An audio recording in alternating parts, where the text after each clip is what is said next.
voudrais exprimer un petit peu mon avis là-dessus, en tant qu'ancien responsable d'une structure cinématographique. Déjà, le fait d'avoir une palme d'or à Cannes, normalement, on doit être présent chaque année avec un stand à la Croisette. Bien sûr. Avec une belle photo de l'Akhdar Hamina portant la palme d'or. Parce qu'il y a beaucoup de pays présents sur la Croisette et qui n'ont jamais eu de prix, sans citer les pays, bien sûr. Mais dans ce qu'on appelle le village africain, parce qu'il faut préciser. Il y a un village africain. Il y a ce qu'on appelle le village africain, c'est une allée où il y a plusieurs stands de pays qui ne sont pas des grands producteurs de films, dans par exemple la Jordanie, le Maroc, la Tunisie, etc., qui produisent 10 à 5 films par an et qui restent un petit peu présents sur la Croisette chaque année. Il y a eu une vidéo qui a circulé de notre ami Raouf venu de Mostaganem qui organise le festival de Relizane, le festival du court-métrage de Relizane qui est à Cannes et qui a montré un petit peu l'image du stand tunisien. Moi, je me souviens que le festival de Carthage qui a été annoncé à la Croisette dans le stand tunisien qui était à côté du stand algérien, je ne sais pas si tu étais avec nous, Faisal.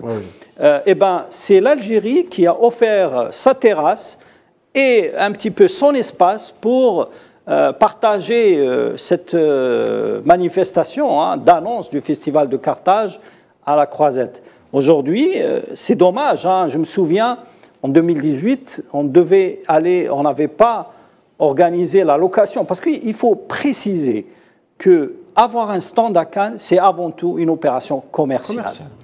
C'est louer un stand, payer à l'avance, payer à l'avance. Et cette opération était prise en charge dans le passé par l'ARC, qui s'occupait très bien de cette opération. Ils avaient un opérateur algérien qui payait en euros la location à l'avance.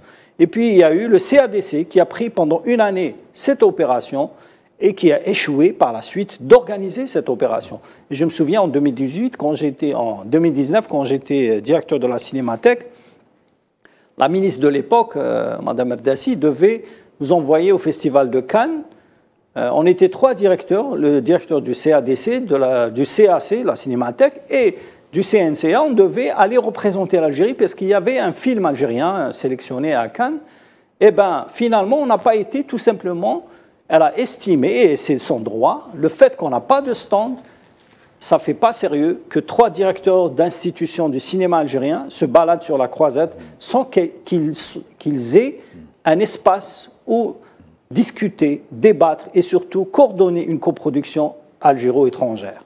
Voilà, c'est juste pour vous dire que cette volonté politique de placer l'Algérie à la Croisette, c'est avant tout... être présent, le fait que d'avoir une palme d'or, on est aujourd'hui le seul pays africain et arabe à obtenir une palme d'or au Festival de Cannes jusqu'à aujourd'hui, depuis 75 ans.